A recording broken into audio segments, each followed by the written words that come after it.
Well, divorce and unwed childbearing cost U.S. taxpayers a whopping $112 billion every year, and it is costing our country in more ways than one. This week is National Marriage Week. The goal, to strengthen marriages, build stronger relationships, and in turn, a stronger country. Here with the tips you need for a long and lasting marriage is Executive Director of the National Marriage Week USA, Sheila Weber. Sheila, thanks for joining us. It's great to be here. So you've got 3 tips on how to build a strong marriage. Well, first of all, we're in the middle of National Marriage Week. It's February 7th to the 14th. And we want to have people find more success. And we want to stir a movement of marriage education all across America. So our 3 tips would first be have regular date nights, because it builds communication and enjoyment and intimacy. And secondly, to go find a marriage workshop or class. There are a huge number of videotapes and books and classes. People don't know about them. We have them all on our website, a huge resource for people, and we want to encourage that because it makes such a difference. And third, in the middle of that date night, use words of affirmation and find ways to express appreciation. So if you're going out on a date night, don't have it be the time where you're just managing your family planning and bringing some of your conflicts into that evening.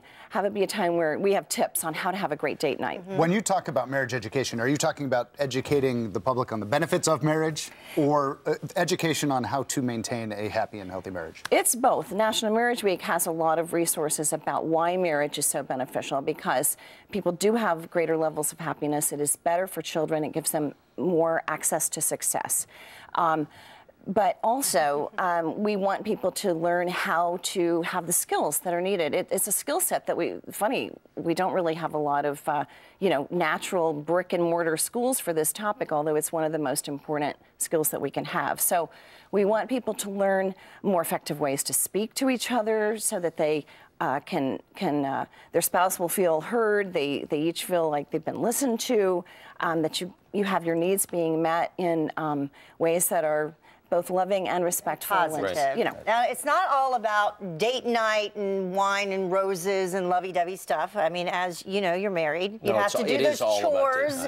You have to get, the house in order. But apparently it's a problem if men and women are sharing the chores. Is that right? Well, I think it's a good thing when one party doesn't feel like they're doing 80% of the work and the other one is only doing 20, and that leads to resentments and that kind of thing. However, with women having more opportunities, exhaustion is the big issue. It's just sheer exhaustion that keeps people from connecting with each other and maintaining their love life. So that's why we say date nights is not like Valentine's Day. It's not a time just to be with your kids or have a group date. It's a time for one-on-one, the twosome, having time together. But there was just a new report that came out that said that that when men are doing chores that in the past might have been chores that women were doing, that there's less intimacy in their relationship. That women are less attracted to their mates when the men does traditionally female chore. What do you think? Well, I think there's much more a level of complexity there. I don't think it's as simple as what the men are doing female task. I think it's a complete exhaustion level that both couples are so busy that they are neglecting. You have to be intentional about saying our love life and our intimacy is a high value, and you have to almost plan for it, because we plan everything else, we schedule everything else in our life. So I think it's much more complex than the attitudes that you have toward one another. I just think we're not dealing with the fact that our lives are overwhelmed, and we're too busy. So. All right. Sheila Weber.